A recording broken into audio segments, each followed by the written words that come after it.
Welcome to Shukla study point. आप सभी का स्वागत है आपके अपने YouTube channel Shukla study point में। मैं शिवम शुक्ला आप सभी दोस्तों का हार्दिक स्वागत करता हूं। आज के वीडियो के माध्यम से हम लोग चर्चा करेंगे जियोग्राफी बीए फर्स्ट ईयर के फर्स्ट सेमेस्टर के नवीनतम पाठ्यक्रम के बारे में, जो कि बहुत ही इंपॉर्टेंट होगा आपकी परीक्षा की दृष्टि से। आपको बता दूँ, इसमें जो चैप्टर्स मैं बताऊँगा उन चैप्टर्स में आपको क्या क्या पढ़ना है और वहाँ से कौन कौन से प्रश्न आते हैं, साथ साथ मैं इसको भी डिस्कस करता हुआ आगे बढ़ूँगा। परीक्षा चाहे आपकी ऑब्जेक्टिव फॉर्म में हो चाहे लिखित फॉर्म में हो, दोनों तरीके का model paper Shukla study point के द्वारा हमेशा प्रोवाइड करवाया जाता है। और पिछले 5 वर्षों से लगभग मैं आपको पढ़ा रहा हूं, तो 5 या लगभग 6-7 हो गए होंगे, 6 वर्ष लगभग हो चुके हैं। 2018 से लगभग मैं या 17 से ही पढ़ा रहा हूं, लेकिन 18 में विधिवत रूप से मैं आया यूट्यूब पर। तो चिंता करने की आपको बिल्कुल आवश्यकता नहीं है, बिल्कुल आपको बारीकी से हर एक पॉइंट को समझाने का प्रयास रहेगा। तो आज के वीडियो के माध्यम से हम लोग BA first year first semester के जियोग्राफी के सिलेबस के बारे में डिस्कस करेंगे। जब आप जियोग्राफी विषय लेते हैं, फर्स्ट ईयर में होते हैं, फर्स्ट सेमेस्टर में अभी आपने एडमिशन लिया है, आप इंटर पास करके आए हैं, आपका इंटर में साइंस साइड थे या आर्ट साइड थे, कोई मैटर नहीं करता है, आप बीए कर रहे हो, आपने कोई भी सब्जेक्ट लिया है, शुक्ला स्टडी पॉइंट हर एक सब्जेक्ट को बिल्कुल बारीकी के साथ आपको पढ़वाने का प्रयास करता है, अध्ययन करवाने का प्रयास करता है। स्टडी मतलब एक प्रकार से आप मान लीजिए कि शुक्ला स्टडी पॉइंट बीए में अगर आपको अच्छे अंक प्राप्त करने हैं, शुक्ला स्टडी पॉइंट आपके साथ हमेशा जुड़ा रहेगा आपको अच्छे अंक प्राप्त करवाने के लिए। परीक्षा के अंत समय तक आप देखते हैं लगातार मॉडल पेपर्स ऑब्जेक्टिव टाइप के और लिखित टाइप के दोनों तरीके के मॉडल पेपर धुआंधार तरीके से आपके चैनल पर आते रहते हैं। तो जियोग्राफी में जब आप एडमिशन लेते हो तो जियोग्राफी में आपको पढ़ना क्या होता है भैया, आपको पढ़ना होता है फिजिकल जियोग्राफी के बारे में। फिजिकल माने होता है भौतिक और जियोग्राफी माने होता है भूगोल। तो भूगोल में आपको पढ़ना क्या है, भौतिक भूगोल के बारे में पढ़ना है। भौतिक भूगोल मतलब फिजिकल जियोग्राफी। फिजिकल जियोग्राफी में जैसे आपको बता दूं कि जैसे जैव मंडल के बारे में आपको अध्ययन करना है, आपको स्थल मंडल के बारे में, आपको जल मंडल के बारे में, आपको वायुमंडल के बारे में, आपको आप देखते हैं पृथ्वी पर जितने उच्चावच हैं उन सभी उच्चावचों के बारे में। उच्चावच जो टर्म्स है ये आपको थोड़ा सा जटिल लग रहा होगा, कठिन लग रहा होगा। उच्चावच का सीधा सा मतलब होता है कहीं पर जैसे पूरी पृथ्वी है तो पृथ्वी पर आप देखते हैं कहीं पर ऊंचे ऊंचे पर्वत हैं, कहीं पर पठार हैं, कहीं पर मैदान हैं, कहीं पर जंगल है, ठीक है। इस प्रकार से आप देखते हैं कहीं पर महासागर है, कहीं पर घाटियां हैं। तो इस प्रकार से कहीं कहीं पर आप देखते हैं कि बड़े गहरे गहरे गर्त हैं। तो इस प्रकार से एक तरफ गर्त आप देखते, दुनिया का सबसे ऊंचा स्थान कौन सा है, सबसे ऊंची चोटी जो पर्वत शिखर की है वो हिमालय पर्वत पर है। हिमालय पर्वत की जो माउंट एवरेस्ट चोटी है, जो कि खास करके नेपाल में पड़ती है, उसकी ऊंचाई 8,848 मीटर है। मतलब गर्मियों में आप देखते हैं 8,848 मीटर हो जाती है, ठंडियों में उसकी ऊंचाई बढ़ करके 8,850 मीटर हो जाती है। ठंडियों में क्यों बढ़ती है, क्योंकि ठंडियों में बर्फ़ जो होते हैं उस पर जम जाते हैं। बर्फ़ जमने के कारण से जो बर्फ़ के जमे हुए पहाड़ होते हैं, बर्फ़ के ऊपर जो मतलब कि पर्वत के ऊपर जो बर्फ़ जमे हुए होते हैं, उन बर्फ़ों को हम ग्लेशियर कहते हैं। और उस ग्लेशियर के बारे में भी आपको यहाँ पर पढ़ना पड़ेगा।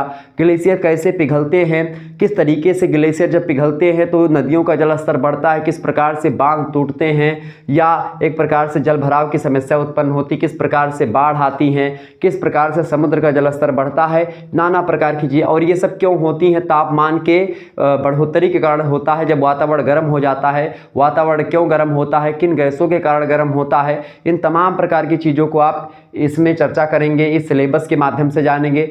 आप फर्स्ट ईयर के फर्स्ट सेमेस्टर में हैं, जियोग्राफी लिया है, तो आप विधिवत तरीके से जियोग्राफी के भौतिक पक्ष के बारे में अध्ययन करेंगे। भौतिक पक्ष मतलब एक ऐसा पक्ष जो कि एक प्रकार से साइंटिफिक वे पर चलता है, वैज्ञानिक रास्ते पर चलता हुआ एक प्रकार से ये आपको पक्ष जो है, खास करके एक पहलू जियोग्राफी का वो भौतिक पहलू है, ठीक है। तो एक प्रकार से अगर आप साइंस बैकग्राउंड से भी हैं तो आप इसको समझ पाएंगे, ठीक है। आप दाब ताप घनत्व के बारे में पढ़ करके आ रहे हैं, तो पृथ्वी की उत्पत्ति को लेकर की बात की जाए या पृथ्वी की आंतरिक संरचना को लेकर के बात की जाए तो पृथ्वी पर आंतरिक संरचना की उत्पत्ति को लेकर के भी दाब ताप घनत्व की बात की जाती है। इसी प्रकार से तो जो विज्ञान साइड के छात्र छात्र हैं उनके लिए भी एक प्रकार से वैज्ञानिक पक्ष के तरीके से आप देख सकते हैं। जियोग्राफी कुल मिलाकर के एक कंसेप्चुअल सब्जेक्ट है। कंसेप्चुअल का मतलब होता है अवधारणात्मक विषय वस्तु है। अवधारणात्मक मतलब क्या होता है भैया? अवधारणात्मक मतलब होता है कि इसमें अवधारणाएं होती है, कुछ रटने की जरूरत इसमें नहीं होती है। कॉन्सेप्ट को समझा जाता है और तथ्यों को रटा जाता है। तो तथ्यात्मक विषय और अवधारणात्मक विषय दो प्रकार के विषय मैं आपको बताऊं होते हैं।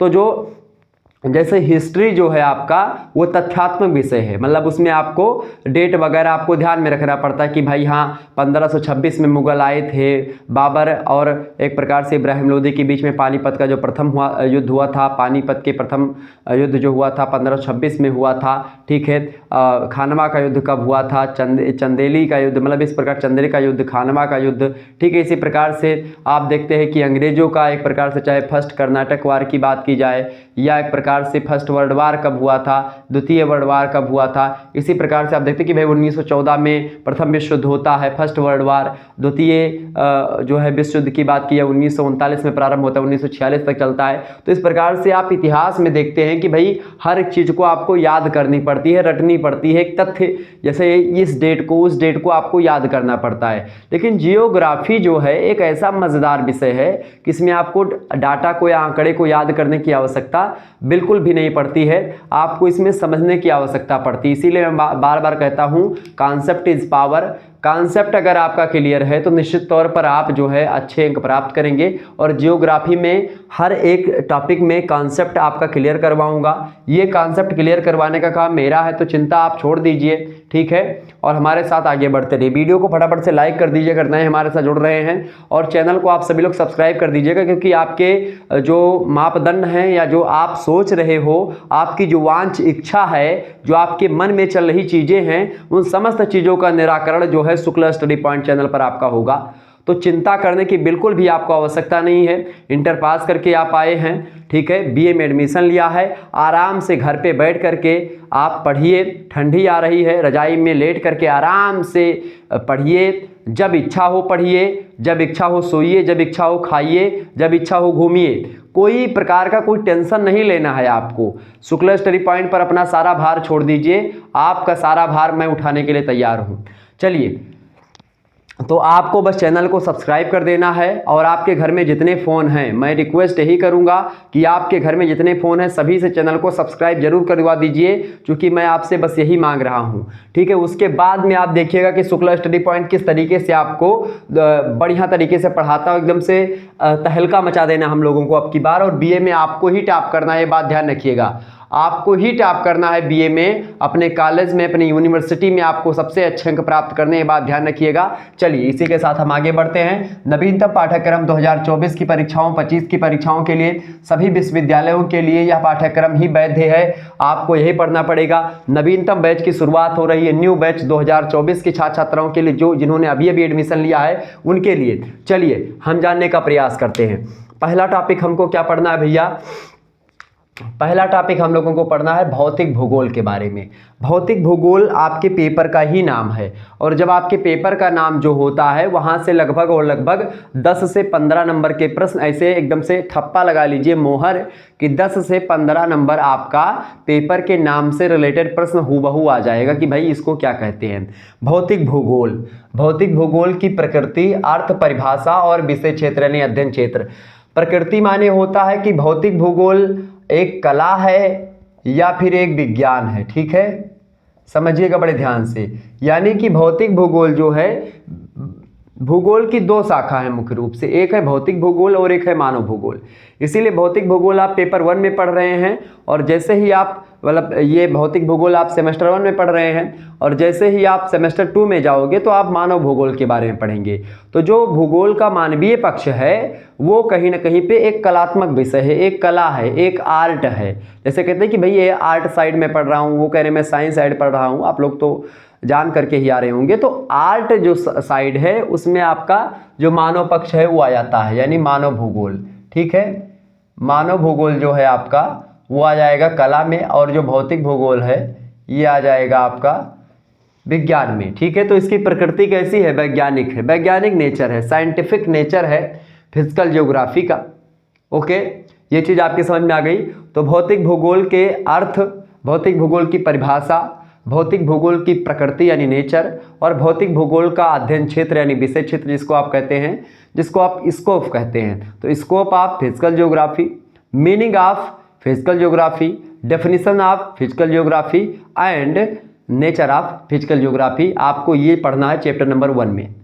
चैप्टर नंबर 1 की वीडियो ऑलरेडी मैं बना चुका हूँ। आप 2023 वाली जो वीडियोस हैं उनमें अगर आप टटोलेंगे, ढूंढेंगे प्लेलिस्ट में, तो आपको मिल जाएगी चैप्टर 1 की वीडियो भौतिक भूगोल में, उसमें विस्तार से हमने बताया है। लेकिन फिर भी अगर आप चाहेंगे तो मैं फिर से नवीनतम सिलेबस के अकॉर्डिंग मैं चाहेंगे क्या, मैं पूरी कोशिश यही रहेगी हमारी कि इन सभी चैप्टर की वीडियोज़ आपको देता रहूँ, ठीक है।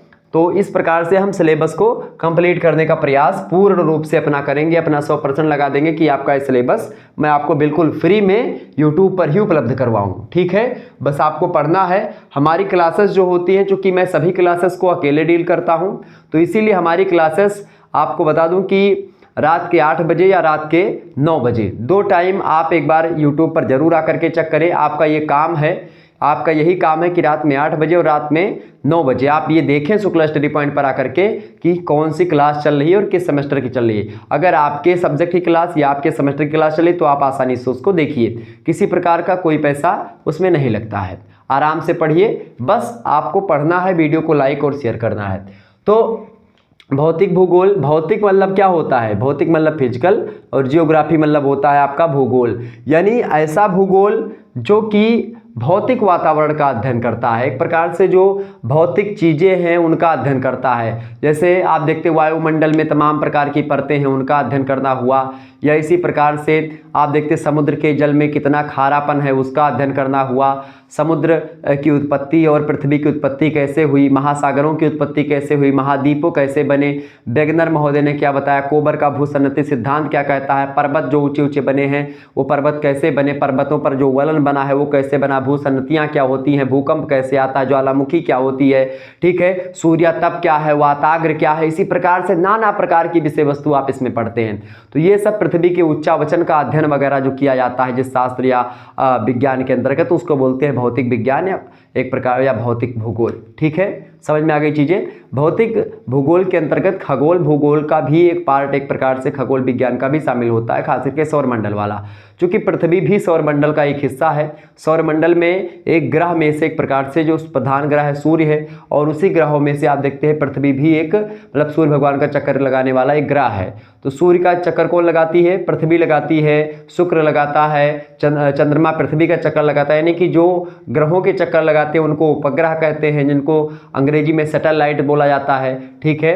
तो इस प्रकार से आपको पूरी चीज़ों के बारे में यहाँ पर समझेंगे कि भाई ब्रह्मांड की उत्पत्ति कैसे हुई।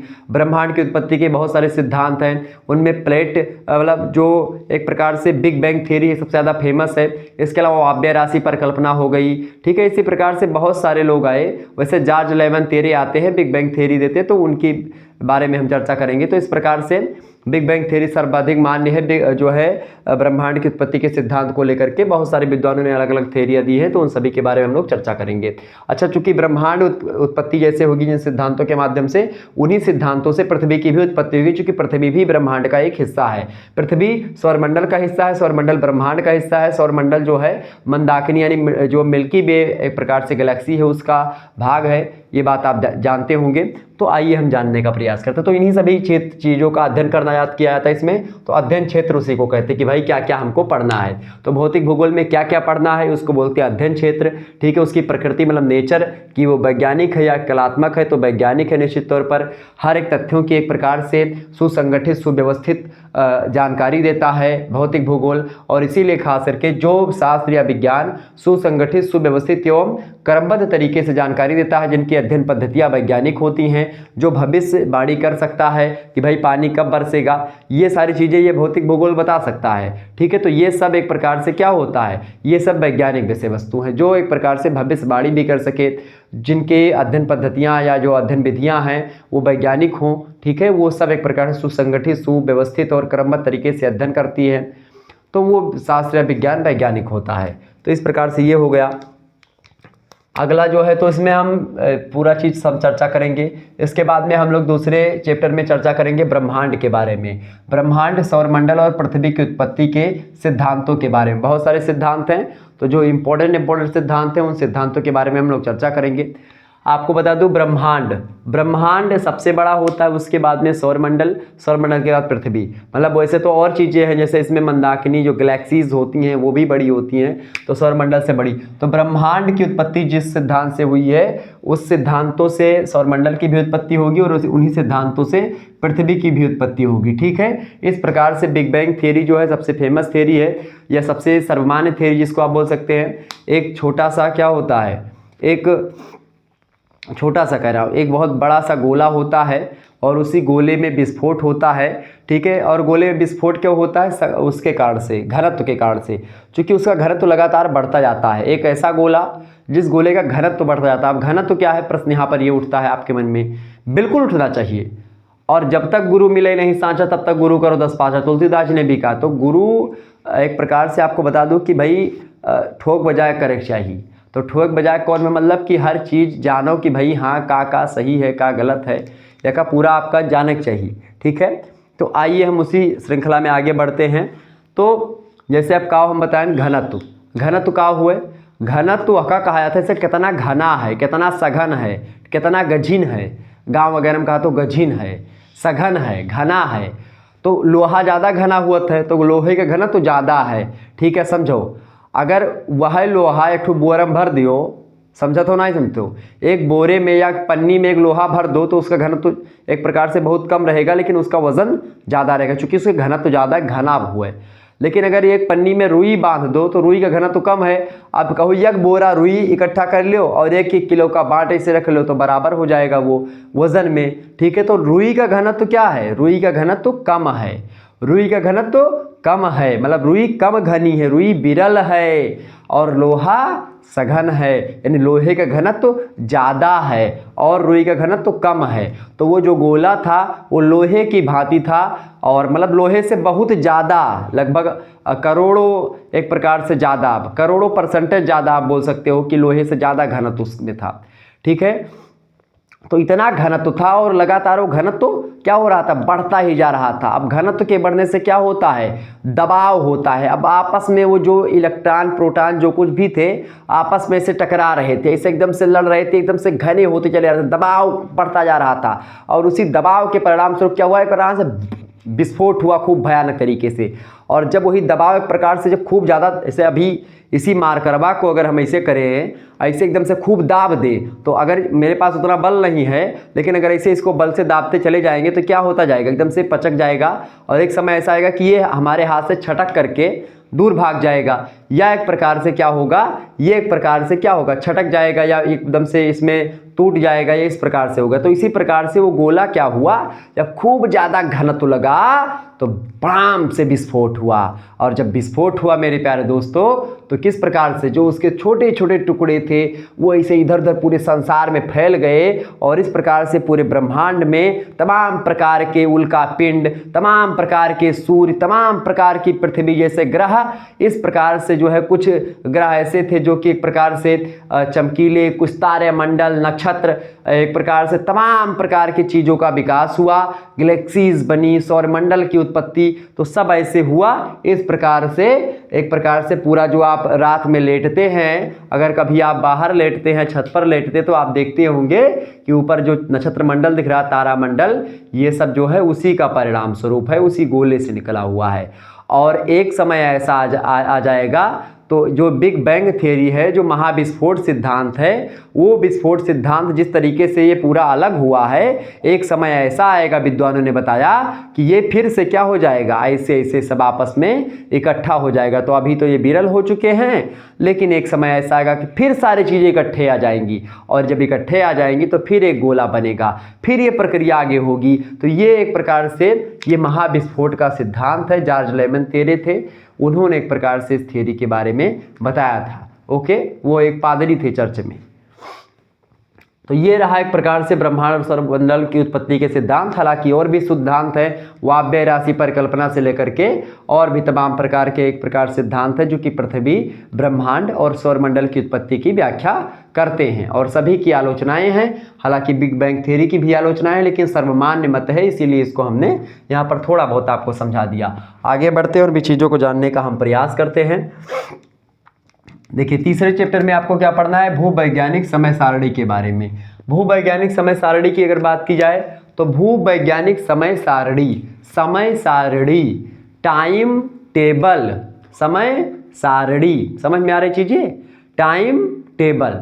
अब कैसे टाइम टेबल, भूवैज्ञानिक, भू मतलब भूमि, वैज्ञानिक मतलब विज्ञान की दृष्टि से देखें या एक प्रकार से वैज्ञानिक तरीके से अगर देखें कि भूमि पर जीवों का विकास या भूमि बनी कब, और भूमि जब बनी उसको लेकर के कई कालखंड बांटे गए हैं, ठीक है। तो उन्हीं कालखंडों को एक प्रकार से भूवैज्ञानिक समय सारणी के द्वारा मापा जाता है। एक टाइम स्केल है, उसी स्केल के द्वारा, स्केल माने होता है पटरी, ठीक है। तो वो स्केल वही स्केल टाइप का मतलब एक मपनी होती है, तो उसी मपनी के द्वारा हम ये मापते हैं कि पृथ्वी पर जीवों की उत्पत्ति कब हुई, पृथ्वी पर पर्वत वगैरह कब बने, पृथ्वी पर डायनासोर का युग कब रहा है, पृथ्वी पर महासागर और इन सभी का निर्माण कब हुआ, पृथ्वी ठंडी कब हुई, मतलब पृथ्वी के बनने से लेकर के अब तक का जो समय है उस समय को विभिन्न कालखंडों में बांटना ही भूवैज्ञानिक समय सारणी कहलाता है। मेरे प्यारे दोस्तों, ये हम पढ़ेंगे कि भाई कौन कौन से युग, चाहे वो एक प्रकार से क्रेटेशियस युग या एक प्रकार से प्री कैम्ब्रियन युग या तमाम प्रकार के युग हैं जिसके बारे में हम लोग चर्चा करेंगे। तो भूवैज्ञानिक समय सारणी के द्वारा ही हम उसको जान पाते हैं, ठीक है। तो उन चीज़ों के बारे में हम लोग चर्चा करने का प्रयास करेंगे, ठीक है। तो भूवैज्ञानिक समय सारणी में हम जैसे फेनोरोजोइक महाकल्प हो गया, या इसी प्रकार से पहले एक महाकल्प, एक कल्प, एक पूर्वार्ध कल्प, एक उत्तरार्ध कल्प और एक युग होता है, यानी एक पहला ईओन, सबसे बड़ा जो होता है उसको बोलते हैं ईओन यानी महाकल्प। फिर होता है उससे छोटा ईरा। महाकल्प यानी जो ईओन होता है वो ईरा में बटा होता है, यानी कल्पों में बटा होता है। और इसके अलावा फिर पूर्वार्ध और उत्तरार्ध कल्प जो होता है उसको बोलते हैं ईपोच। प्रत्येक आयु की जीवों का विकास और जैव स्वरूपों नामों की उत्पत्ति एक प्रकार से ये सब बताते हैं, ठीक है। और जो कल्प होता है, जो पूर्वार्ध कल्प और उत्तरार्ध कल्प है, वो युगों में बटा होता है, पीरियड में बटा होता है, ठीक है। जैसे कि क्राइप्टोजोइक महाकल्प हो गया, क्राइटोस महाकल्प हो गया और फेनोरोजोइक महाकल्प हो गया। ये 3 महाकल्प हैं। क्राइप्टोजोइक महाकल्प में एक प्रकार से 3 आपको मिलेंगे, 3 खंड मिलेंगे। एक तो है प्रोटेजोइक कल्प, एक मिलेगा आर्केजोइक कल्प, ठीक है। ये आपको 2 मिलेंगे, 2 हैं, ठीक है। और क्राइटोस महाकल्प के भी 2 भाग हैं, एक पूर्व पेलियोजोइक कल्प जिसको आप पूर्व पुराजीवी कल्प कहते हैं, एक उत्तर पेलियोजोइक कल्प, ठीक है। और जो तीसरा है उसको बोलते हैं फेनेरोजोइक महाकल्प, उसको बोलेंगे मेसियोजोइक कल्प एक है, और दूसरा है केनेजोइक कल्प। केनेजोइक कल्प जो है वो भी 2 भागों में बटा हुआ है, एक टर्सरी यानी तृतीयक युग, एक नियोजोइक युग, ठीक है। तो इस प्रकार से हम इन पूरे के पूरे जो समय सारणी है पृथ्वी को बांटने को लेकर के, इसके बारे में हम विस्तार से एक चैप्टर में चर्चा करेंगे और विस्तार से हम चीज़ों को बताएंगे, ठीक है। तो आपको चिंता करने की बिल्कुल भी आवश्यकता नहीं है। मैं आपको बताऊंगा और सरल से सरल भाषा में बताने का प्रयास करूंगा। तो मैंने सोचा कि जो बता दो युगों के नाम, इसीलिए हमने आपको बताया। हालांकि कठिन है, आपको सुनने में कठिन लगा होगा, लेकिन जब लिख करके हम विस्तार से एक कल्पों के बारे में बताएंगे कि भाई इस कल्प में क्या हुआ, इस कल्प में क्या हुआ, इस महाकल्प में क्या हुआ, इस महाकल्प के, देखिए हर एक महाकल्प के 2-2 भाग हैं और उन कल्पों के एक प्रकार से युग हैं, ठीक है। तो भूवैज्ञानिक समय सारणी ये होती है। इसके अलावा अगला जो चैप्टर है आपका चौथा चैप्टर है पृथ्वी की आंतरिक संरचना। पृथ्वी की आंतरिक संरचना की अगर बात की जाए तो पृथ्वी की आंतरिक संरचना में एक प्रकार से कई सारे, एक तो पृथ्वी की आंतरिक संरचना में ताप दाब घनत्व का सिद्धांत है। पृथ्वी की आंतरिक संरचना का सीधा सा मतलब होता है कि पृथ्वी का अंदर, मतलब पृथ्वी को अगर आप देखें खोदते हुए पृथ्वी को अंदर जाएं तो एक प्रकार से क्या क्या मिलेगा, क्या क्या संरचनाएं पृथ्वी के अंदर मिलेंगी। जैसे अगर मान लेते हैं, यहाँ पर आपको दिख रहा होगा, जैसे ये मान लेते हैं पृथ्वी है, तो पृथ्वी का केंद्र ये है, तो पृथ्वी की खुदाई करके इसके केंद्र तक जाना, ठीक है। यानी कि ये वाला जो पोर्शन है ये पूरा एक प्रकार से हमको खोदना है। तो ये पृथ्वी की आंतरिक संरचना यहाँ पर सुयस महोदय ने एक प्रकार से बांटा, और भी बहुत सारे विद्वानों ने इसको एक प्रकार से वैज्ञानिक और रासायनिक विधियों का प्रयोग करके बांटा, ठीक है। तो पृथ्वी की आंतरिक संरचना को लेकर के कई सारे सिद्धांत भी हैं, चाहे दाब ताप घनत्व के सिद्धांत की बात की जाए, या भूकंप के माध्यम से, या ज्वालामुखी जो निकलती उसके माध्यम से हम, या रासायनिक में आप देखते हैं कि भाई रासायनिक मतलब गतिविधियों के हिसाब से अगर देखें तो जैसे उसमें क्या क्या पाया जाता है। ऐसे आप देखते हैं सियाल सीमानिफे 3 खंड हम बांटते हैं। कौन कौन सा भाई, एक सियाल होता है, आप लोगों ने देखा सियाल, SIAL, सियाल सबसे ऊपर है, यानी सिलिकॉन और एल्युमिनियम से जो भाग बना उसको बोलते हैं सियाल। फिर उसके बीच में जो सबसे बीच में पड़ता है उसको बोलते हैं सीमा। सीमा मतलब सिलिकॉन और मैग्नीशियम की अधिकता है। और जो सबसे नीचे मतलब सबसे उधर वाला भाग है, यहाँ पर देखिए थोड़ा सा उल्टा होगा, ये सीधा मैं आपको बता दूं, यहाँ पर देखिए ये पृथ्वी का ऊपरी भाग है और ये सबसे गहरा वाला भाग है, ठीक है। तो यहाँ पर आपको सियाल और मतलब कि सिलिकॉन और एल्युमिनियम सबसे ऊपर वाले भाग में मिलेगा। फिर मध्य वाले भाग में पृथ्वी को खोदेंगे तो आपको सिलिकॉन और मैग्नीशियम की अधिकता मिलेगी। और फिर जब लास्ट में आप खोदेंगे तो आपको क्या मिलेगी, जो है निकल, यानी NiFe, मतलब निकल और फेरस मिलेगा, ठीक है। तो इस प्रकार से ये मिलेगा निकल और फेरस, ठीक है। ये बात ध्यान रखिएगा एकदम गहराई में जब आप जाएंगे पृथ्वी पर। एक समय की बात है, रूस, आपको पता होगा रूस में कोला नामक क्षेत्र पड़ता है। तो कोला नामक क्षेत्र में क्या हुआ, वैज्ञानिकों ने सोचा कि भाई पृथ्वी की आंतरिक संरचना का पता लगाना है अपने को। तो उन लोगों ने सोचा क्या कि भाई खुदाई करते हैं। तो मशीन बनवाई गई, मशीन बनी और मशीन फिर खुदाई करने लगी। तो लगातार मशीन ने खुदाई किया, बड़ी मेहनत मशक्क़त के बाद में 12 किलोमीटर तक जो है खुदाई हो पाई, 12 या 18 किलोमीटर, 12 किलोमीटर जहाँ तक है मेरे हिसाब से। तो 12 किलोमीटर तक खुदाई हुई। उसके बाद में क्या हुआ, उसके बाद में जो मशीनें थीं वो गलना प्रारंभ हो गई, मशीन एकदम से ख़राब हो गई, मशीन काम करना ही बंद कर दी और खुदाई नहीं हो पाई। तो एक गड्ढा खोदा गया सबसे बड़ा। तो आपसे भी ऑब्जेक्टिव में प्रश्न पूछ सकता है कि सबसे बड़ा गड्ढा कहाँ पर है खोदा गया, तो बताएंगे रूस के कोला नामक एरिया में खोदा गया था पृथ्वी की आंतरिक संरचना को पता लगाने के लिए। लेकिन वो 12 किलोमीटर में ही ध्वस्त हो गई मशीन और उसके बाद में वहाँ पर कोई धातु उसके अलावा नीचे चल नहीं पा रही थी। तो इस प्रकार से क्या हुआ कि वो काम वहीं पर बंद कर दिया गया और उसके बाद में फिर पृथ्वी की आंतरिक संरचना का पता लगाया गया और कई विधियों के हिसाब से। तो सारी चीज़ें इसके बारे में चर्चा करेंगे पृथ्वी की आंतरिक संरचना को लेकर के। आज के 4 साल पहले की वीडियो है, 3 साल पहले की वीडियो है, यूट्यूब पर मैंने दी थी, तो वो अवेलेबल है, अगर आप चाहें तो देख सकते हैं। बाकी और वीडियो आपको देता रहूँगा मैं, ठीक है। आगे बढ़ते हैं। 5वां चैप्टर आपका है महाद्वीप और महासागरीय नितल की उत्पत्ति। महाद्वीप और महासागरीय नितल, नितल का मतलब क्या होता है, महाद्वीप और महासागरीय नितल मतलब महाद्वीपों की उत्पत्ति। आपको बता दूं कि वेगनर का महाद्वीपीय विस्थापन का सिद्धांत है। और वेगनर ने बताया कि भाई पहले क्या था, पहले पृथ्वी जो थी उस पर एक महासागर था और एक प्रकार से स्थलखंड था। स्थलखंड को हम लोग पैंजिया के नाम से जानते थे और जो महासागर था उसको पैंथालासा महासागर के नाम से जानते थे। ये वेगनर की महाद्वीपीय विस्थापन की थ्योरी में वेगनर महोदय बताते हैं। तो वेगनर कहते हैं कि भाई एक पैंथालासा था, यानी पैंथालासा स्थलखंड था, मतलब पैंथालासा समुद्र था और पैंजिया स्थलखंड था। यही पैंजिया क्या हुआ, एक प्रकार से कई प्रकार के बल के कारण से उन्होंने बताया कि ये पैंजिया फिर बिखर गया, मतलब टूट गया 2 भागों में। अब पैंजिया 2 भागों में टूटा। जो पैंजिया का ऊपरी वाला भाग था उससे उसको बोला गया अंगारा लैंड, और जो जिसको अंगारा लैंड बोला गया, अंगारा लैंड को लारेसिया भी कहा जाता है, ये बात ध्यान रखिएगा। तो ऊपर वाला भाग जितना टूटा पैंजिया से उसको अंगारा लैंड या लारेसिया, और जो निचला भाग टूटा उसको गोंडवाना लैंड कहा गया, ठीक है।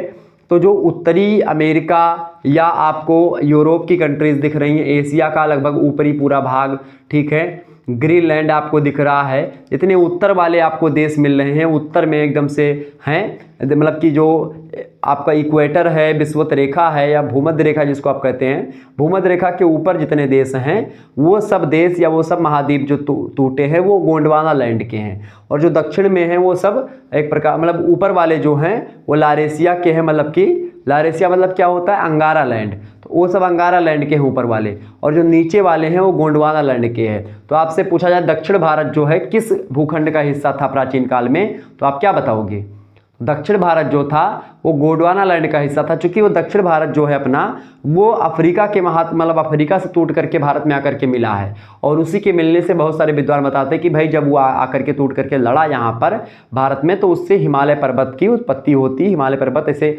वलित पर्वत का निर्माण होता है। तो इसी प्रकार से सारी चीज़ें बताई जाती हैं।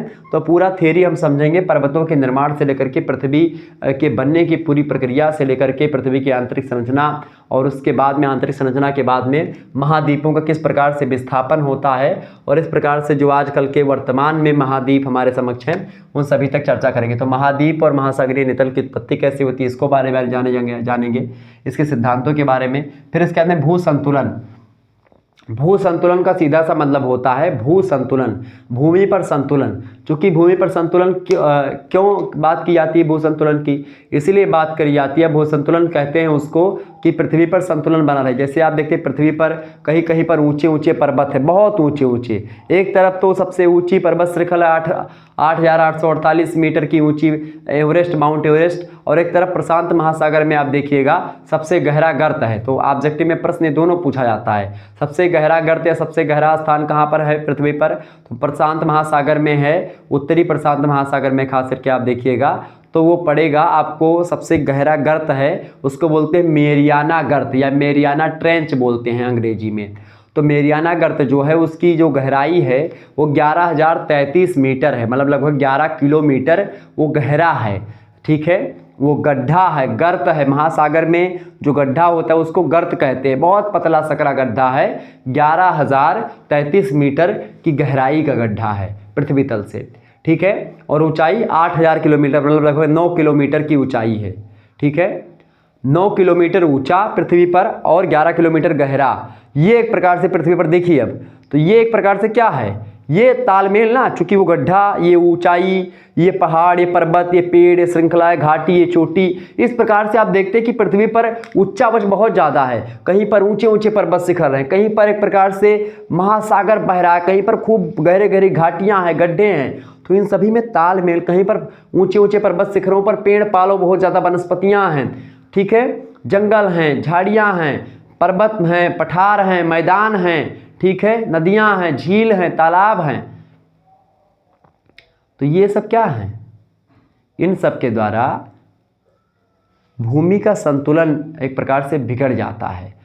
अगर यही सब चीजें अगर अपने कोई अधिक हो गया कोई कम हो गया तो भूमि का संतुलन बिगड़ जाएगा। इसीलिए एक प्रकार से इन सभी में तालमेल बैठाना ही भूमि संतुलन कहलाता है। मतलब अगर ये सब ना होता एक तरफ, चूंकि 8,800 मीटर मतलब 9 किलोमीटर की ऊंचाई का माउंट एवरेस्ट मान लेते हैं, 8,848 से कोई बंधु ये मत कहिएगा कि सर जी 9 किलोमीटर नहीं पहुंचा है, मान लो 9 किलोमीटर है, गहरा 11 किलोमीटर है। एक मैं लगभग के आसपास बता रहा हूँ। जब भी लंबाई ऊंचाई पर्वतों की या नदियों की गहराई लंबाई की बात की जाती है, पर्वतों की ऊंचाई चौड़ाई लंबाई की बात की जाती है, तो हमेशा लगभग लगा करके आपको लिखना चाहिए, क्योंकि कब बढ़ जाए 1-2 मीटर, कब घट जाए कुछ पता नहीं है। तो इसीलिए जब भी ऐसी बात करें तो लगभग लगा करके बात करें।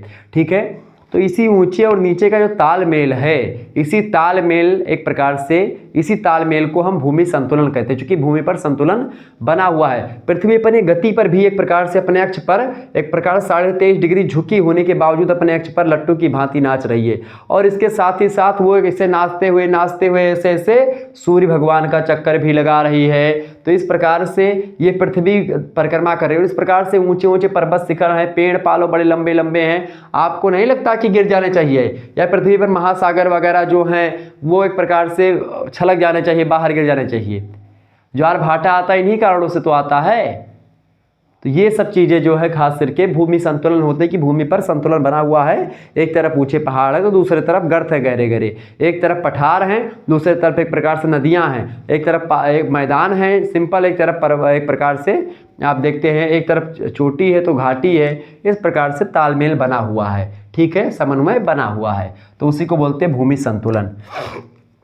इसके बाद में आपका भूमि संतुलन जब थोड़ा बहुत बिगड़ता है तो भूकंप आता है। भूकंप आप सभी को पता होगा भूकंप के बारे में, भूमि का कंपन करना, भूमि कांपती है। भूकंप आया भी था, आप लोगों ने कई बार भूकंप 2 बार लगभग आ चुका है मेरे जीवन काल में।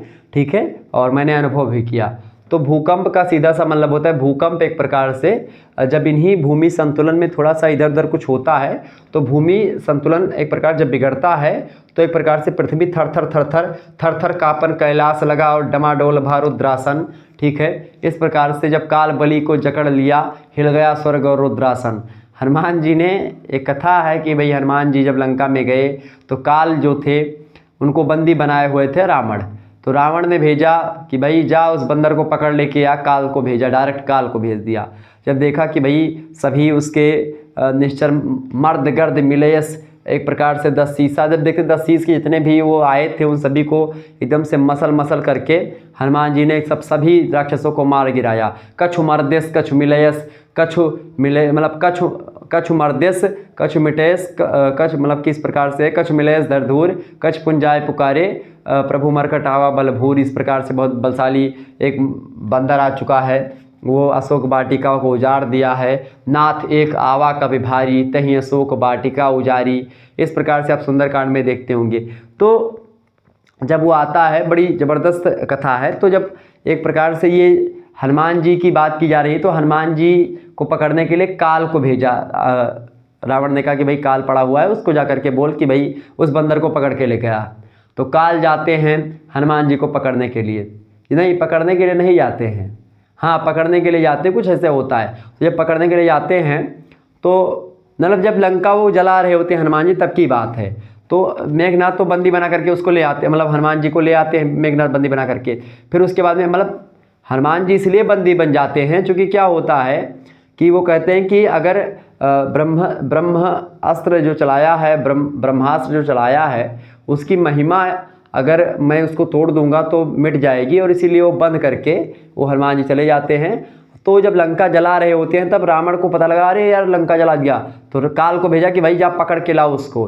तब काल जाता है हनुमान जी को पकड़ने के लिए, चल दस्सी पकड़ने के लिए। तो हनुमान जी देखे काल, कहीं क्या दुनिया में तुम्ही को सब कहते हैं काल, कि दुनिया में तुमको ही सब काल कहते। कहे हाँ काल मैं ही हूँ। कहा अच्छा काल तुम हो। तो हनुमान जी ने कहा, डायलॉग क्या मारा कि तू सिर्फ काल कहलाता है, मैं महाकाल कहलाता हूँ, जिस शक्ति के अधीन है तू उसका प्रियलाल कहता हूँ। तो काल एकदम से सोचे, अरे ये कहाँ से, तुरंत काल ने एकदम से अपना फांस उठाए। हनुमान जी तो फांस पकड़े, जरा ऐसे उनको पकड़ा काल बलि को, ऐसे फिर गलुक्का में मुंह में, जैसे सूर्य भगवान को ले लिया था ऐसे उनको भी रख लिया। तो जब ये हुआ, जब काल बलि को जकड़ लिया, हिल गया स्वर्ग और रुद्रासन, थर थर कापन कैलाश लगा और डमाडोल भा रुद्रासन। जिस प्रकार से उस समय सारी चीज़ें हिलने लगी थी, उसी प्रकार से भूकंप में भी ऐसी चीज़ें हिल रही थीं। तो भूकंप जो होता है ऐसे हिला देता है, एकदम से कंपन पृथ्वी का कर देता है। तो उसी के लिए भू माने भूमि, कंप माने कांपना। भूमि जब कांपती है तो उसको बोलते हैं भूकंप। भूकंप के कई कारण होते हैं, जैसे मान लीजिए एक कारण मैं आपको बताऊं, जैसे जब पृथ्वी पर बांध बनते हैं बड़े बड़े और जल भराव की समस्या उत्पन्न हो जाती है, जल इकट्ठा भर जाते हैं, और बांध चूंकि नदियां जो होती हैं पर्वतों से निकलती हैं, और पर्वतों से नदियां जब निकलती हैं तो बहुत स्वच्छ पानी होता है, क्योंकि ग्लेशियर जो होते हैं, बर्फ़ के बड़े बड़े पहाड़ जो होते हैं उनको ग्लेशियर कहते हैं। और जब उनसे बर्फ़ के पानी जो होते हैं मतलब पिघल करके आते हैं तो बड़ी तीव्र गति से और बहुत ही शुद्ध पानी होते हैं, और बहुत तीव्र गति से आते हैं पहाड़ों की चोटियों से, कल कल कल कल बहते हुए आते। खग कल कल कल सा बोल रहा किसलय का अंचल डोल रहा, लोले लतिका भी भर लाई। ठीक है, तो इस प्रकार से बहुत तीव्र गति से आता है। तो वहीं पर पर्वत के एरिया में कुछ नीचे आकर के बांध बनाते हैं लोग। अच्छा, बांध से क्या फायदा होता है? बहुउद्देशीय परियोजना बांध को कहा जाता है, क्योंकि उससे बहुत सारे लाभ होते हैं। ठीक है, नहरों को बनाया जाता है, उनसे सिंचाई के लिए उपयोगी होती हैं। इसके अलावा बिजली सबसे इम्पोर्टेंट है बांध बनाने का, कि बिजली जल विद्युत उत्पन्न करना। तो उससे उसकी जो गतिज ऊर्जा होती नदियों की, उसी गतिज ऊर्जा को वो लोग विद्युत ऊर्जा में कन्वर्ट करते हैं बांध के माध्यम से। ठीक है, तो इससे क्या होता है, इससे जल भराव की समस्या उत्पन्न हो जाती है, झीलें बन जाती हैं। तो एकदम से समुद्र मतलब पर्वत के नीचे डायरेक्ट आकर के थोड़ी दूर पर वहाँ पर जल एक प्रकार से जब इकट्ठा जल हो जाता है, झीलें बन जाती हैं। तो झीलों में जब जल इकट्ठा भर जाता है तो उससे क्या होता है, उससे दबाव पड़ता है भूमि पर, और भूमि पर दबाव पड़ने से क्या होता है, भूमि संतुलन जो होता है थोड़ा थोड़ा बिगड़ने लगता है। और चूंकि जब नीचे में पर्वत के जस्ट बगलिए एकदम से जल भराव उत्पन्न हो गया, जल इकट्ठे भर गया, तो पर्वत थोड़ा सा इधर उधर होगा, इसीलिए पर्वतीय इलाकों में ही आप देखते ज़्यादातर भूकंप आते हैं। और भी बहुत सारे कारण हैं भूकंप आने के। इसी प्रकार से ज्वालामुखी होती है। ज्वालामुखी क्या होती है, जब मान लेते हैं उसी जल में भरा हुआ है, तो ज्वालामुखी अधिकतर आप देखते हैं जो परिप्रशांत महासागर का एरिया है, परिप्रशांतीय पेटी कही जाती है। इस स्ट्रोम्बोली ज्वालामुखी को एक प्रकार से प्रकाश स्तंभ कहा जाता है। ये सब प्रश्न ऑब्जेक्टिव में पूछा गया है। तो उन चीज़ों को एक प्रकार से ज्वालामुखी जो आती है वो भूकंप के परिणाम स्वरूप ही आप देखते हैं। या कहीं पर झील है, अब झील में क्या होता है, कभी कभी नीचे एकदम से दरार होती है पृथ्वी पर, मतलब झील पानी भर गया तो दरार है उसमें, समुद्रों में महासागरों में गड्ढा बहुत गहरा है। तो चूंकि पृथ्वी के अंदर एक प्रकार से लावा है दहकता हुआ, एकदम से मैग्मा है वो एकदम से फैला हुआ, एकदम से बहुत ज़्यादा क्या है, बहुत ज़्यादा गर्म है, हीट है और पृथ्वी के अंदर गैसें भी बहुत ज़्यादा मात्रा में हैं, तो उन्हीं गैसों में जब पानी एकदम से पृथ्वी फट फट करके अंदर से गर्तों में क्या होता है कि पृथ्वी फट जाती है थोड़ी थोड़ी, और जब पानी उसी के अंदर जाता है तो गैसें क्या होती हैं, जल से क्रिया करती, चूँकि तो वो गैसें जो होती हैं ऊपर भागने का काम करती हैं, चूँकि ऊपर उठने का काम करती हैं। और जब गैस चूँकि जो हल्की होती है तो वो ऊपर उठने का काम करती है, जो गैसें ऊपर उठती हैं तो एक प्रकार से वो मैग्मा के साथ ऊपर आती हैं गैसें, तो वो एक प्रकार से रास्ता क्लियर करती हुई ऊपर निकल जाती हैं। अब उन्हीं रास्ते से क्या होता है, जो मैग्मा अंदर दहकता हुआ एकदम से वो है, वो भी ऊपर उठने का काम करता है और वो भी एकदम से आकर के खूब तीव्र गति से आता है, गैसें खूब ज़्यादा हो जाती है। तो जैसे सीटी आप देखते हैं प्रेशर कुकर में, एकदम से जब आप बंद करें रिडायरेक्ट है तो गड़ाम से ऊपर सीटी निकलती है, या कभी कभी कुकर भी फट जाता है एकदम से, तो वैसे एकदम से क्या होता है, ज्वालामुखी का विस्फोट खूब बड़ाम से होता है। जब गैसें इकट्ठे हो जाती, खूब ज़्यादा गैसों का प्रेशर बनता है, बड़ाम से विस्फोट होता है, और इस प्रकार के विस्फोट से क्या निकलते हैं, जब लावा मैग्मा एकदम से मतलब मैग्मा निकलता है फिर फैल जाता है लावा, तो इस प्रकार से काली मिट्टी का निर्माण होता है उससे। तो आपसे पूछा जाता है कि काली मिट्टी का निर्माण किससे होता है, तो ज्वालामुखी के लावा के द्वारा ठंडे होने के बाद में काली मिट्टी का निर्माण होता है। काली मिट्टी में सबसे ज़्यादा कपास की उत्पत्ति होती है, ये भी बात ध्यान रखिएगा। भारत में, दक्षिण भारत में काली मिट्टी पाई जाती है, चूँकि काली मिट्टी जो है दक्षिण भारत में ही है, इसलिए चूँकि वहाँ पर ज्वालामुखी आए हुए हैं कई सारे, ठीक है। तो सबसे ज़्यादा ज्वालामुखी परिप्रशांत जो पेटी है वहाँ पर आते हैं, ये बात भी आप ध्यान रखिएगा। तो इस प्रकार से ये ज्वालामुखी हो गई, ठीक है। आगे और भी हम चर्चा करते रहेंगे, ये बात ध्यान रखिएगा। तो ये है ज्वालामुखी। थोड़ा सा मैं जल ग्रहण कर लूँ, उसके बाद में पुनः प्रारंभ करता हूँ। हम 1 मिनट रुकिएगा। तो चलिए, हम लोग ज्वालामुखी के बारे में आपको बता रहे थे, ठीक है। हम लोग चर्चा कर रहे थे ज्वालामुखी के बारे में। तो ज्वालामुखी मैंने आपको बता दें कि भाई ज्वालामुखी क्या होती है, तो इसी प्रकार से निकलता है ज्वालामुखी।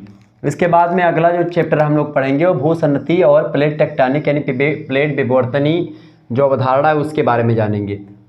भूसन्नति का मतलब होता है जियोसिंक्लाइन, अंग्रेजी में। जियोसिंक्लाइन का मतलब होता है एक सकरा सा गड्ढा।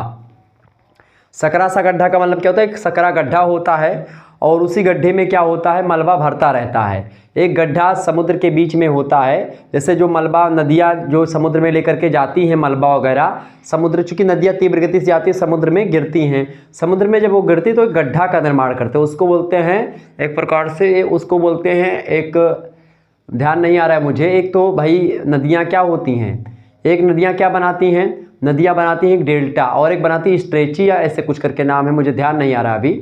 तो वो तो इसी टाइप का क्या होता है, जब वही बड़े मात्रा में नदियाँ खूब ज़्यादा कूड़ा कबाड़ और मलबा पत्थर मिट्टी लेकर के आती हैं और समुद्रों में गिराती हैं, तो एक गड्ढा बनता जाता है, और वो गड्ढा इतना सकरा हो जाता है, खूब सकरा गड्ढा बन जाता है। तो एक प्रकार से इस प्रकार से क्या होता है, ऐसे हो जाता है वो, ये से यहाँ से धरातल है ऊपर का, ये धरातल और इधर ये धरातल, ठीक है, और ये गड्ढा इससे एकदम से वही समुद्र में बढ़ता चला जाता है। तो उस गड्ढे में मलबा भी एक प्रकार से भरता जाता है, और जब मलबा भरता जाता है तो इधर वाला जो एरिया है, इधर वाला जो एरिया है, वो आपस में ऐसे खसकने का प्रयास ऐसे करते हैं और आपस में आकर के टकराते हैं, फिर पर्वतों का निर्माण होता है। चूँकि उसमें जो मलबा गड्ढे में भरा हुआ वही मलबा ऊपर उठता है और वैसे ऐसे वलित पर्वतों का निर्माण होता चला जाता है, जिसको आप जैसे हिमालय वगैरह पर्वत का निर्माण ऐसे हुआ है भूसन्नति के द्वारा, ठीक है। तो इस प्रकार से चीज़ें होती हैं, मैं समझाऊंगा विस्तार से आपको भूसन्नतियों के बारे में। तो भूसन्नति का मतलब सीधा सा होता है गहरा सा गड्ढा एक प्रकार से, जो कि समुद्रों के अंदर होता है।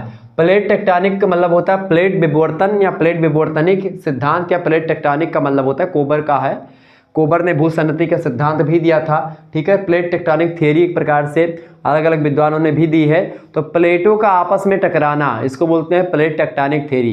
प्लेटों के आपस में टकराने, जैसे पृथ्वी पर आपको बता दूं, जब दक्षिण भारत का हिस्सा आता है, दक्षिण भारत का हिस्सा, और एक प्रकार से उत्तरी भारत से टकराता है, तो हिमालय पर्वत की उत्पत्ति होती, बहुत सारे विद्वान यह भी मानते हैं। तो पर्वत से रिलेटेड है, पर्वत निर्माण से रिलेटेड है भूसन्नति का सिद्धांत और प्लेट टेक्टोनिक थ्योरी, ठीक है, ये बात ध्यान रखिएगा।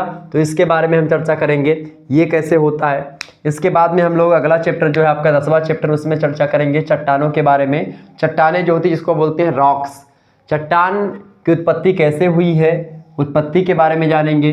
चट्टानों का वर्गीकरण, मतलब चट्टान कितने प्रकार की होती है, उन चट्टानों के प्रकारों के बारे में जानेंगे। प्रश्न यहाँ से ही पूछता है कि भाई चट्टान किसे कहते हैं, चट्टान की उत्पत्ति, वर्गीकरण और चट्टान की विशेषताएं बताइए। दीर्घ उत्तरीय प्रश्न, ठीक है। तो चट्टानों की उत्पत्ति, वर्गीकरण और विशेषताओं पर हम लोग फोकस करेंगे। चट्टान मतलब एक प्रकार से जैसे आप देखते हैं कई सारी चट्टानें हैं, तो कुछ सेडिमेंट्री रॉक्स होती हैं, अवसादी चट्टानें जो घिस पिट गई हैं, कुछ एकदम से फ्लोटेड एकदम से ठीक ठाक चट्टानें हैं। हम चट्टानों के बारे में विस्तार चर्चा कर लेंगे, ठीक है। इसके बाद में आगे हम 11वें चैप्टर में वलन और भ्रंशन के बारे में चर्चा करेंगे। जो आपका टर्म्स है जो आपने अभी भी नया नया सुना है उनको मैं आपको समझाने का प्रयास जरूर करूंगा। जैसे वलन और भ्रंशन जो है अपने आप में पारिभाषिक शब्द हैं और ये एक टॉपिक है अपने आप में। चट्टान तो आप समझ गए होंगे भाई चट्टान क्या होती है, लेकिन जो वलन और भ्रंशन होता है ये आप थोड़ा सा नहीं जान पाए। वलन का मतलब होता है ऐसे ऐसे एकदम से वलन, ये इसको बोलते हैं वलन। जैसे ये देखिए, ये इस प्रकार के पर्वत जो होते हैं उसको बोलते हैं वलित पर्वत, ठीक है। और दुनिया में जितने ऊंचे ऊंचे पर्वत हैं, जैसे चाहे रॉकी पर्वत उत्तरी अमेरिका की बात की जाए, चाहे दक्षिणी अमेरिका में एक प्रकार से बात की जाए एंडीज पर्वतमाला की, तो ये सब पर्वतमाला जो हैं, या हिमालय पर्वत उत्तर भारत की बात की जाए, तो ये सब पर्वत जो श्रृंखला हैं ये सब एक प्रकार से वलित पर्वत श्रृंखला है। दुनिया यूराल पर्वत आप देखते हैं यूरोप का, तो इस प्रकार से अलग अलग महाद्वीपों में जो भी पर्वत है जो ऊंचे ऊंचे शिखरों वाले हैं उन सभी का निर्माण जो है वलन की प्रक्रिया के द्वारा हुआ है, या फिर वो पर्वत जो है वलित पर्वत कहे जाते हैं। वलित पर्वत मतलब होता है एक प्रकार से ऐसे ऐसे, ठीक है, ये वाला पर्वत। तो वलित पर्वत जो होते हैं ये भूसन्नतियों के द्वारा और प्लेट टेक्टोनिक थ्योरी के द्वारा ही उत्पन्न होते हैं, वलित पर्वतों का निर्माण होता है, ठीक है। ये बात ध्यान रखिएगा। तो वलन का मतलब यही होता है कि एक ऊंचा एक खाला, ठीक है, एक यही वलन होता है, ठीक है। ये बात ध्यान। अच्छा, इसको बोलते हैं अपनति और इसको बोलते हैं अवनति। अवनति जो गड्ढा वाला एरिया होता है उसको अवनति बोलते हैं, जो ऊपर वाला एरिया होता है उसको अपनति बोलते हैं, ठीक है। ये बात ध्यान रखिएगा। ये वलन में एक प्रकार से वलन के प्रकार को हम समझेंगे तो उसमें बताएंगे कि वलन कितने प्रकार का होता है, ठीक है। इसके बाद में भ्रंशन। भ्रंशन माने होता है, भ्रंश माने होता है दरार। भ्रंश माने क्या होता है भैया? भ्रंश माने हुआ है दरार। दरार मतलब क्या हुआ था? जैसे चिटिक जाए कोनो चीज, ऐसे कोनो कांच है चिटिक जाए, पत्थर है कोनो चिटिक जाए, तो वैसे जब वलन जो होता है या जो एक प्रकार से जो चट्टानें होती हैं उसमें एक प्रकार से क्या होता है दरारें पड़ जाती हैं। पृथ्वियों में आप देखते हैं जब खेत वगैरह बहुत सूखा होता है, जब आप धान मान काट लेते हैं, धान काटने के बाद आप धान के खेत में जाइएगा तो देखिए दरारें पड़ी होती वहीं पर, जो भूमि होती है उसमें, उसी दरारों को भ्रंश बोला जाता है। ऐसी ही दरारें पृथ्वी पर पड़ती हैं और इन्हीं दरारों के परिणाम स्वरूप आप देखते हैं ज्वालामुखियां भी आप देखते हैं आती हैं। इन्हीं दरारों के परिणाम स्वरूप क्या होता है? दरारों के द्वारा ही क्या होता है भैया? पर्वतों का निर्माण भी कभी कभी भ्रंश के माध्यम से होता है। भ्रंश पर्वत का निर्माण, भ्रंश घाटी का निर्माण होता है। भ्रंशोत्स पर्वत जिसको बोलते हैं भ्रंशोत्स पर्वत, ठीक है। तो मतलब जो ऊपर उठ जाते हैं भ्रंश के कारण से क्या होता है चट्टानें नीचे धंस गई और एक प्रकार से बीच की चट्टानें ऊपर ही रह गई। जैसे कि मान लेते हैं ये पूरी की पूरी एक प्रकार से पृथ्वी थी, अब इसमें मान लेते इधर दरार पड़ी, ये इधर दरार पड़ी, ये अब बीच का जो एरिया है, अब ये दरार पड़ने के परिणाम स्वरूप क्या होगा? ये नीचे हो गया, ये नीचे चला गया, धंस गया, तो यहाँ पर क्या हो जाएगा? ये ऑलरेडी ऊपर वाला भाग ये ऊंचा रह जाएगा, तो यहाँ पर धंस गया, यहाँ पर धंस गया और ये भाग ऊंचा रह गया, तो ये हो गया पर्वत। इसको बोलेंगे भ्रंशोत्स पर्वत, ठीक है। ये बात ध्यान रखिएगा। अच्छा, भ्रंश घाटी किसे बोलेंगे? ऐसे ही पृथ्वी है, मैं पूरा समझा दूंगा आपको। पृथ्वी है यहाँ पर मान लेते हैं भ्रंश घाटी किसको बोलेंगे?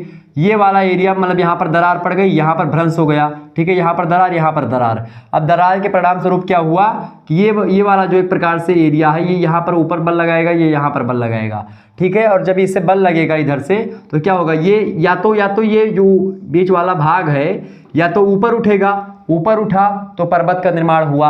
अगर ये नीचे धंस गया तो ये धंस गया भैया इसमें नीचे।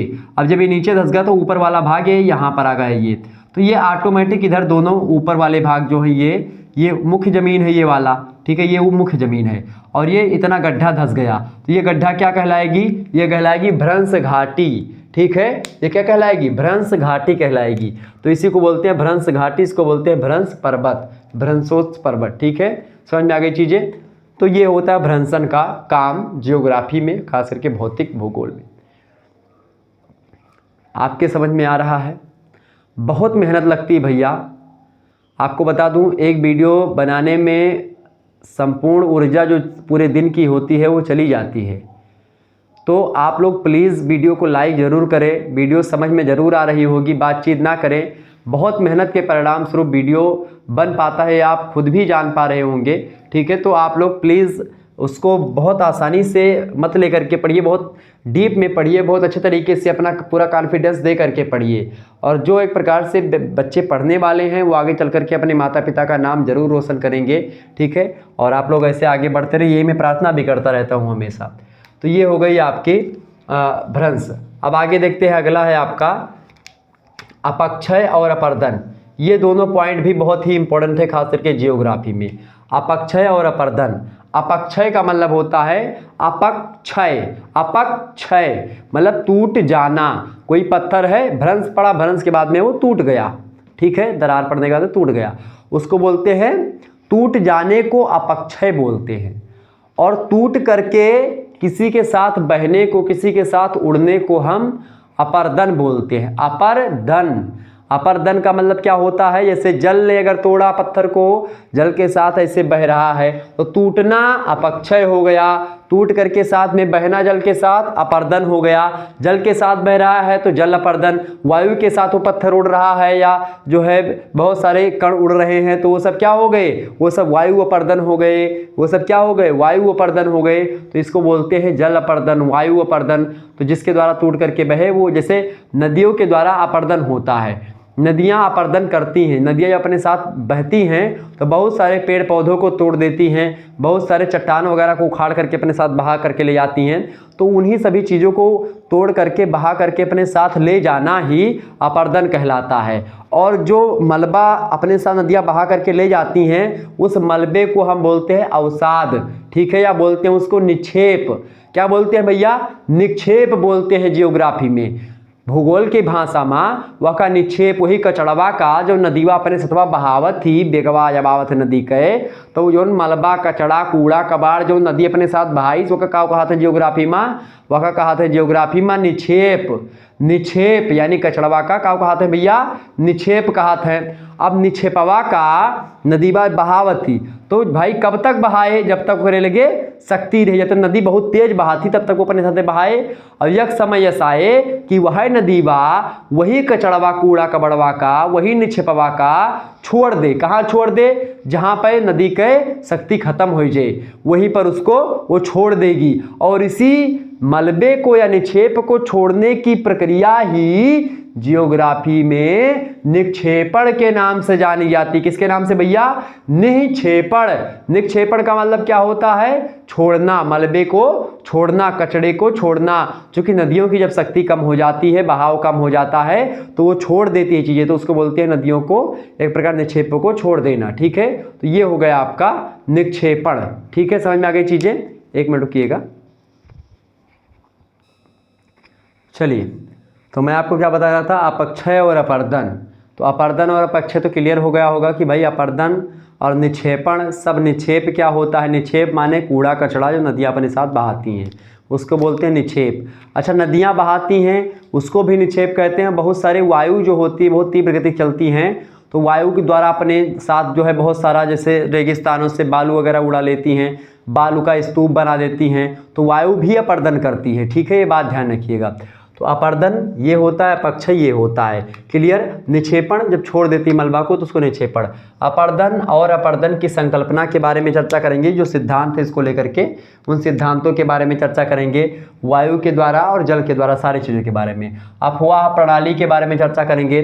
अफवाह प्रणाली का मतलब होता है, अफवाह मतलब होता है चौड़ा। ठीक है, प्रणाली मतलब एक प्रकार नदियों के बहने की जो एक प्रकार से कितनी एरिया है उसको बोलते हैं अफवाह प्रणाली। ठीक है, ये बात ध्यान रखिएगा। तो अफवाह प्रणाली जो है, अफवाह प्रणाली जो है वो एक प्रकार से ये ही है। ठीक है, ये बात ध्यान रखिएगा। अफवाह प्रणाली मतलब जैसे कि अफवाह तंत्र होता है नदियों के बहने का। जैसे नदी बह रही है, अब नदियों में जो सहायक उसकी नदियाँ करके मिली, जैसे गंगा से यमुना करके मिली, सोन और तमाम प्रकार की नदियाँ करके मिलती रहती हैं उससे। ठीक है, तो वो सब नदियाँ घाघरा वगैरह हो गई, सरयू, तो ये सब नदियाँ एक प्रकार से मिलती हैं आकर के, तो एक अफवाह तंत्र का निर्माण, एक जाल टाइप क्रिएट होता है, तो उसी जाल को अफवाह प्रणाली कहते हैं। ठीक है, तो ये हो गया अफवाह प्रणाली। ठीक है, इसके अलावा अगर बात की जाए, इसके अलावा अगला बात की जाए, नदी के द्वारा भू आकृतियों का निर्माण। नदी के द्वारा भू आकृतियों का निर्माण जो है एक प्रकार से ये, एक तो ये होता है नदी के द्वारा। मैंने आपको बताया था कि भाई निक्षेपण जब होता है, जब अपर्दन की प्रक्रिया के द्वारा नदियाँ अपने साथ जो चीज़ें बहाती हैं, तो जो चीज़ों मतलब जो मलबे को बहाती हैं उसको छोड़ती हैं कहीं पर, और जब आगे छोड़ती तो उससे क्या बनता है, डेल्टा का निर्माण होता है। समझ रहे, डेल्टा बनाती हैं नदियाँ। तो डेल्टा किससे बनता है, वो नदी द्वारा भूमि आकृतियों का निर्माण जो होता है उसमें डेल्टा वगैरह आता है, एस्चुरी और डेल्टा। जो मैं बता रहा था कि भाई मैं नाम भूल रहा हूँ, इसको बोलते हैं एस्चुरी, भूसा नदी जो होती है एस्चुरी, तो उससे छोटा होता है एस्चुरी। एस्चुरी नदियाँ जो बनाती हैं वो डायरेक्ट जो मिलती हैं अरब सागर वाली नदी, सॉरी अरब सागर वाली, हाँ अरब सागर में जो गिरने वाली नदियां हैं वो एस्चुरी का निर्माण करती हैं, और जो बंगाल की खाड़ी में गिरने वाली नदियां हैं वो डेल्टा का निर्माण करती हैं। तो ये नदियों के द्वारा जो कुछ भूमि में आकृतियां बनती हैं, उन आकृतियों के बारे में हम चर्चा करेंगे, ठीक है। और इसके अलावा भूमिगत जल के द्वारा, भूमि के अंदर जो जल हैं उनके द्वारा एक प्रकार से जब भूमि पर जो भूमि के आंतरिक जल हैं उनमें उनके द्वारा भी भूमि मतलब भू आकृतियों का निर्माण कुछ होता है, उन आकृतियों के बारे में हम चर्चा करेंगे। इसके बाद में हम हिमानियों के द्वारा भूमि आकृति जब बनती है, हिमानी मतलब क्या होता है, जो बर्फ़ के बड़े बड़े पहाड़ होते हैं उन्हीं को हिमानी बोलते हैं, जिसको अंग्रेजी में ग्लेशियर बोलते हैं, उसको हिंदी में हिमानी कहते हैं। तो हिमानियों के द्वारा भी भूमि में आकृतियाँ बहुत सारी बनती हैं, उनके निर्माण की प्रक्रिया को और कौन कौन सी आकृतियाँ बनती हैं इसको हम लोग जानेंगे। इसके अलावा 18वें चैप्टर में हम लोग क्या पढ़ेंगे, हवा के द्वारा यानी वायु के द्वारा भी। मैंने आपको बताया था कि भाई वायु भी अपर्दन करती है, वायु भी अपने साथ कुछ चीज़ों को उड़ा करके, जैसे बालू का स्तूप वगैरह हो गया, ठीक है, और भी तमाम सारी चीज़ें बनाती हैं। तो हवा के द्वारा भू आकृतियों का निर्माण भी होता है। तो कौन कौन सी आकृतियाँ बनती हैं और किस प्रकार से बनती हैं इसको हम समझेंगे हवा के द्वारा। इसके बाद में भूदृश्य का उद्भव कैसे होता है। भूदृश्य का उद्भव मतलब हो गया जो सागर के तटीय इलाके हैं वहाँ पर स्थलाकृतियों का बनना, सागर में द्वीपों का निर्माण होना, सागर पे तटों का निर्माण होना, ये सब एक प्रकार से भूदृश्य का उद्भव कहा जाता है। कि सागर में आप देखते लगातार समुद्र जब सूखता जाता है तो एक प्रकार से तट जो है उसका बड़ा बड़ा कटा फटा तट होता है, ठीक है, या भूमि एक प्रकार से जब समुद्र के बीच में आती है तो उसको द्वीप बन जाता है, प्रायद्वीप का निर्माण, ये सब एक प्रकार से होता है सागर तटीय स्थलाकृतियों में। इसके बारे में चर्चा करेंगे, और भी स्थलाकृतियाँ बनती हैं उसके बारे में जानेंगे।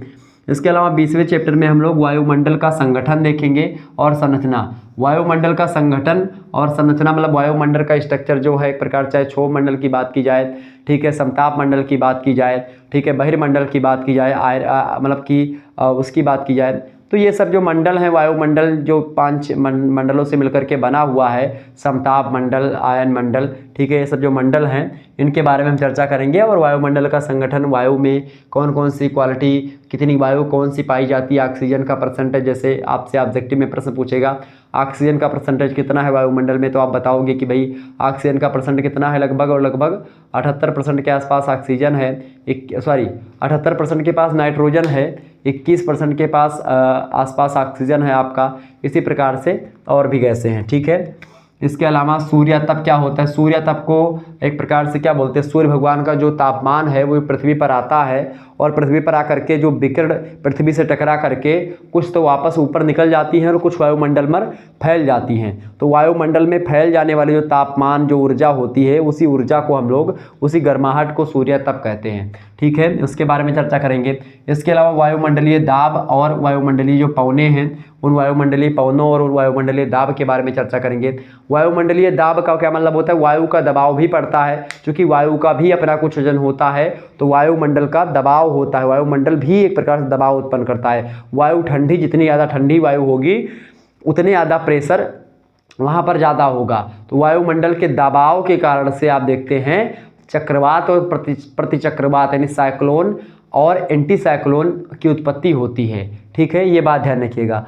तो वायुमंडलीय दाब और वायुमंडलीय पवनें जो होती हैं, वायुमंडल में बहुत सारी पवनें चलती हैं, चाहे पछुआ पवनों की बात की जाए या एक प्रकार से बहुत सारी पवनें चलती हैं, बहुत सारे जैसे गरजता 40, प्रचंड 50, चीखता 60, इस प्रकार से जो गैसें चलती हैं, बहती हैं, जो गैसें जो 60 डिग्री अक्षांशों के आसपास बहती, चीखता 60 कहा जाता है, 50 डिग्री पर प्रचंड 50, ठीक है, और इसी प्रकार से 40 पर क्या है, 40 कहा जाता है, गरजता 40 उसको कहा जाता है। तो इस प्रकार से ये आकृतियाँ हैं, मतलब वायुमंडलीय दाब जो होता है और पौने, ये वायुमंडलीय दबाव के कारण से वायुमंडल, अगर वायु ठंडी होगी तो दबाव वायु का ज़्यादा होगा, ठीक है। अगर वायु जो है गर्म होगी तो वायुमंडल का दबाव कम होगा। गर्म वायु जो होती है ऊपर उठती है, ठंडी वायु नीचे आती है, ये बात ध्यान रखिएगा। तो उसको हम चर्चा करेंगे पूरा विस्तार से। इसके बाद में वायु राशियाँ बहुत सारी हैं, बहुत सारी वायु के प्रकार हैं, उनके बारे में जानेंगे। वाताग्र किसे कहते हैं? वाताग्र एक टर्म्स ऐसा है, बहुत इंपॉर्टेंट है, परीक्षा में प्रश्न पूछा जाता है।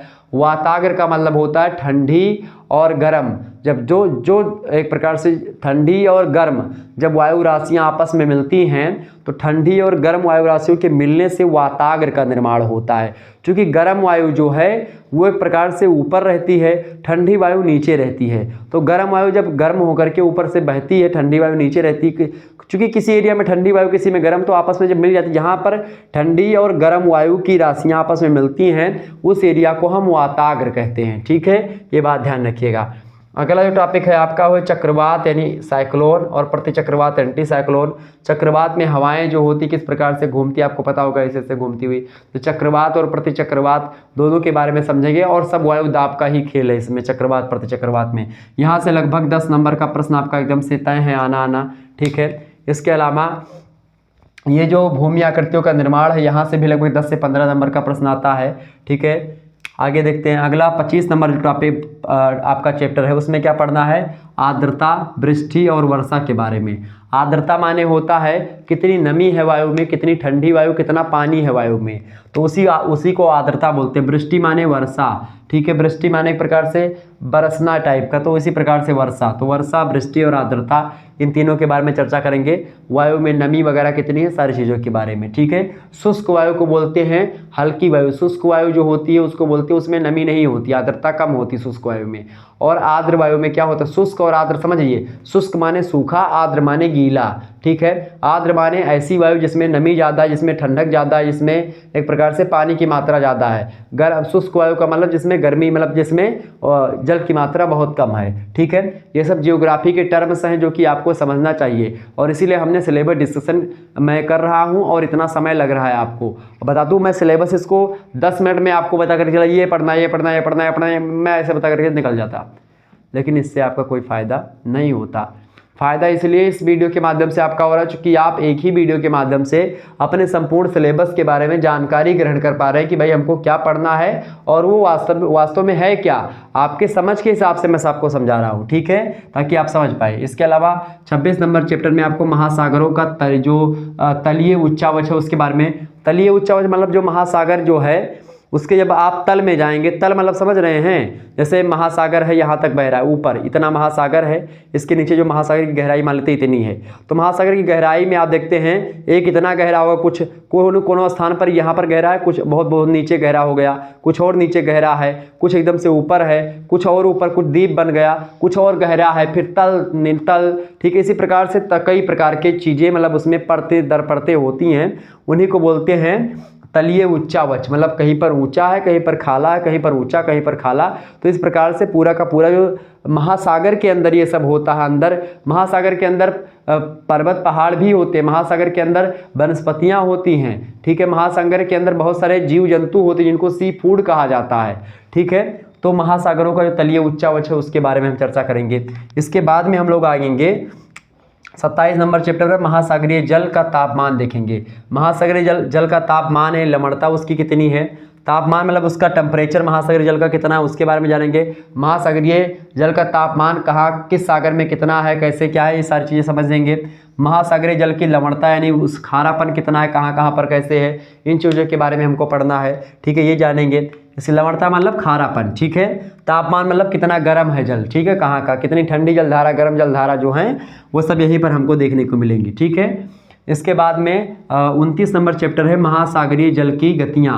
महासागरीय जल में कई सारी गतियाँ होती हैं। गतियाँ मतलब कि बहुत सारे मोशंस होते हैं जो महासागरीय जल होते हैं वो बहते हैं, तो उन्हीं बहने को जैसे कि एक तो लहर हो गई, ठीक है, लहरें बहुत सारी हैं, कौन सी लहर है ये, ठीक है। इसके अलावा धाराएं बहुत सारी हैं, धाराओं में ठंडी जलधारा है, गर्म जलधारा है, तो उन धाराओं को कई कैटेगरी में धाराओं का बटा होता है कि भाई ये गल्फ स्ट्रीम धारा है, ये धारा है, ठीक है। तो इस प्रकार से धाराओं का कैटेगराइजेशन जो हुआ है, वर्गीकरण, उसके बारे में हम जानेंगे। लहरें बहुत सारी हैं, उन लहरों के बारे में जानेंगे। इसके अलावा महासागरीय जल की गतियों में न केवल लहरें और धाराएं शामिल हैं बल्कि ज्वार और भाटा भी शामिल हैं। ज्वार माने होता है उफान, जैसे नदियों का जल जैसे ऊपर उठता है उसको बोलते हैं ज्वार, और नीचे गिरने को भाटा, ज्वार भाटा ज्वार भाटा। इस प्रकार से नदियों का जल ऊपर उठता है, खूब ऊपर जो है उसको बोलते हैं ज्वार, और जब एकदम से नीचे आता है तो उसको बोलते हैं भाटा, तो इसको बोलते हैं ज्वार भाटा। ठीक है, बात ध्यान रखिएगा। तो इस प्रकार से ये होता है ज्वार भाटा, ये भी महासागर के जल में ये सब गतियाँ होती हैं। इसके अलावा आगे आपको देखना है महासागरीय निक्षेप। निक्षेप माने मैंने आपको बताया था कूड़ा कबाड़ कचड़ा, ठीक है, उसको बोलते हैं निक्षेप। ठीक है, तो महासागर में जो कचड़े हैं, महासागरीय निक्षेप हैं, उनके बारे में हम जानेंगे। ठीक है, क्या क्या होते हैं। इसके अलावा प्रवाल भित्तियाँ, प्रवाल भित्तियों में खास करके जैसे प्रवाल भित्ति समझ रहे हैं, प्रवाल भित्ति जैसे कोरल्स वगैरह हो गए, यह जो शंख वगैरह आपका निकलता है, शंख एक कीड़े से बनता है, शंख के अंदर कीड़ा रहता है, कीड़ा मर जाता है, उसके अंदर वही शंख का जो है खोखलू जो होता है वो शंख होता है। ठीक है, समुद्रों में मिलता है शंख वगैरह, तो वही सब प्रवाल भित्ति और एटाल होते हैं जिनके माध्यम से लक्षद्वीप जो इंडिया के एक प्रकार से आप देखते हैं अरब सागर में जो लक्षद्वीप पड़ता है, ठीक है, समझ रहे हैं लक्षद्वीप के बारे में। तो लक्षद्वीप जो है वो कोरल द्वीप है, वो प्रवाल भित्तियों के द्वारा ही बना हुआ द्वीप है। ठीक है, इन्हीं सभी जैसे जो शंख टाइप का आप देखते हैं बहुत मजबूत होता है एरिया,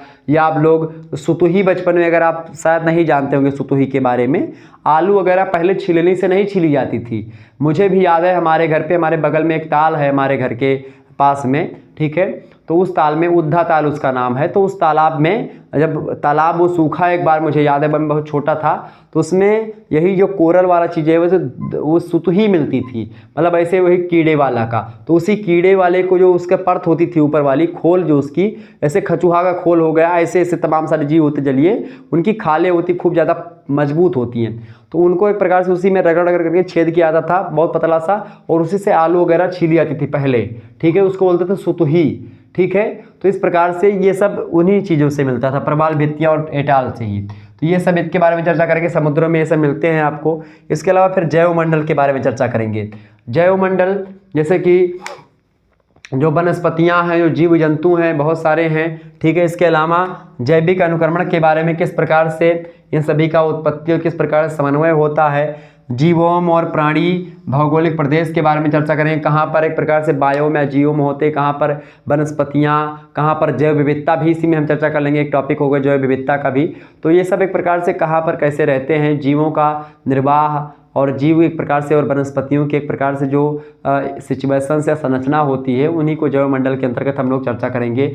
जैविक अनुक्रमण में आप देखते हैं जैसे कि और भी चीज़ें हैं, जैसे कि आपको बता दूँ, जैसे आप इसमें पढ़ते कि भाई प्राथमिक उपभोक्ता, द्वितीयक उपभोक्ता, तृतीयक उपभोक्ता। जैसे आप देखते हैं जैसे बाघ है, मांसाहारी है, प्राथमिक उपभोक्ता हो, मतलब कि वो क्या हो, सॉरी मैं आपको बताऊँ शुरुआत से। जैसे मान लेते हैं जो आपके क्या हो गए, जो आपके पेड़ पौधे हैं, पेड़ पौधे जो हैं एक प्रकार से वो प्रकाश संश्लेषण के द्वारा अपना भोजन बनाते हैं। तो पेड़ पौधे क्या हो गए, पेड़ पौधे एक प्रकार से क्या है, प्राथमिक उत्पादक हैं। ठीक है, और पेड़ पौधों को खाने वाले कौन हैं, खाने वाले हैं बकरी। तो पेड़ पौधों को खाया बकरी ने, तो क्या होगा, बकरी क्या है, प्राथमिक उपभोक्ता है। उपभोक्ता मतलब खाने वाला, उपभोग करने वाला, और एक प्रकार से जो पेड़ पौधे हैं वो तो खुद बने हैं, अपना भोजन स्वयं बनाते हैं, तो वो हो गए स्वपोषी। ठीक है, और परपोषी जो होते हैं उनको उपभोक्ता बोला जाता है। तो परपोषी हैं हम लोग। ठीक है, तो पेड़ पौधों को कौन खाता है, बकरी वगैरह खाती हैं, या जो है, और मनुष्य भी खाता है पेड़ पौधे से। गेहूं वगैरह बोया गया तो गेहूं का जो बीज होता है उसको हम लोग खाते, तो पेड़ पौधा ही खाना हो गया। ठीक है, साग खाते हो आप, तो वो सब। ठीक है, तो ये हो गया आपका प्राथमिक उपभोक्ता। तो बकरी प्राथमिक उपभोक्ता है, क्योंकि वो केवल और केवल शाकाहारी है। फिर इसके अंदर बकरी को कौन खाता है, मनुष्य भी खाता है। तो मनुष्य हो गया आपका क्या, सर्वाहारी है, यानी द्वितीयक उपभोक्ता कौन हो गया, मनुष्य हो गया। मनुष्य को सिर्फ किसी बाघ ने खा लिया तो बाघ क्या हो गया, तृतीयक उपभोक्ता हो गया। तो आप देखिएगा बाघ जो है कम मात्रा में पाए जाते हैं, बाघ कम मात्रा में, खास करके देखा गया तृतीयक उपभोक्ता बहुत कम मात्रा में होते हैं। फिर उसके बाद में जो है सर्वाहारी वाले, फिर उसके बाद में और नीचे फिर पेड़ पौधे और जो जीव जंतु होते बहुत ज़्यादा होते। तो इस प्रकार से ये सब चीज़ों का निर्माण होता। तो ये सब जैवमंडल में हम पूरी चीज़ों के बारे में जानेंगे। इस प्रकार से संपूर्ण सिलेबस हम लोग चर्चा करने का प्रयास करेंगे। ठीक है, और नवीनतम पाठ्यक्रम 2024, 25, 26, 27, 28 सभी के लिए इम्पोर्टेंट है ये सिलेबस। और 2000 एक प्रकार से जो नवीनतम बैच है 2024 के बाद वाले बच्चों के लिए बहुत इंपॉर्टेंट होगा ये। तो इस प्रकार से इन सभी सिलेबस को हम लोग डिस्कस करने का प्रयास करेंगे। तो आपके समझ में लगभग सारी चीज़ें आई होंगी। BA first year first semester geography में फिजिकल जियोग्राफी आपको पढ़ना था, यानी भौतिक भूगोल, और आप लोगों ने भौतिक भूगोल के बारे में जाना कि भाई भौतिक भूगोल के अंतर्गत हमको क्या क्या पढ़ना है। सारी चीज़ों को आपने विस्तार से समझ लिया, जान लिया और परख लिया, ठीक है। तो निश्चित तौर पर आपके सारी चीज़ें समझ में आई हुई होंगी। और मैंने लगभग आपको हर एक टॉपिक के बारे में, जितना भी चैप्टर आपका लगभग यहाँ पर है 35-34 चैप्टर, ठीक है, इन सभी के बारे में हमने, देखिए इसको इकाई में आप 8 इकाइयों में भी बांट सकते थे, लेकिन हमने चैप्टर में इसलिए आपके समक्ष लिखा ताकि आप जो चैप्टर में जब समझेंगे तो बहुत ही सरल होगा आपका, और एक प्रकार से एक एक चैप्टर में हम एक एक वीडियो में एक एक चैप्टर समझते हुए आगे बढ़ेंगे। तो बहुत ही सरल तरीके से आप लोग इन चीज़ों को जान पाएंगे। और निश्चित तौर पर सभी विश्वविद्यालयों के लिए यही सिलेबस है। आप किसी भी विश्वविद्यालय से हैं, आपको यही पढ़ना पड़ेगा, ये बात आप ध्यान रखिएगा। ओके, तो चलिए फिर आप सभी लोग जो है वीडियो को लाइक कर दीजिएगा, चैनल पर अगर नए हैं तो चैनल को सब्सक्राइब कर दीजिएगा और शेयर कर दीजिएगा। शुक्ला स्टडी पॉइंट इसी प्रकार से हर एक सब्जेक्ट की मॉडल पेपर और हर एक सब्जेक्ट का सिलेबस डिस्कस करता रहता है। तो आपको बता दूं, जैसे सोशियोलॉजी का सिलेबस जल्दी डिस्कस मैं कर दूंगा, और इससे पहले हिंदी का सिलेबस मैं ऑलरेडी डिस्कस कर चुका हूं। तो हिंदी का सिलेबस अगर आप लोगों ने नहीं देखा है तो आप देख लीजिएगा, हिंदी का सिलेबस भी मैंने डिस्कस कर दिया है। और पॉलिटिकल साइंस का भी सिलेबस हमने डिस्कस कर दिया है। तो पॉलिटिकल साइंस, हिंदी और जियोग्राफी, इन 3 का सिलेबस अभी 2024 में अभी 1-2 दिन पहले हमने डिस्कस किया है। तो आप देख लीजिएगा, और बहुत ही बारीकी से हमने उसमें भी, जैसे यहाँ पर मैंने पढ़ाया है वैसे उसमें भी पढ़ाया है। तो आप प्लीज़ देख लीजिएगा, ठीक है। Thank you so much. मिलते हैं फिर नेक्स्ट वीडियो में। बहुत बहुत धन्यवाद आप सभी का। जय हिंद, जय भारत, बहुत बहुत धन्यवाद।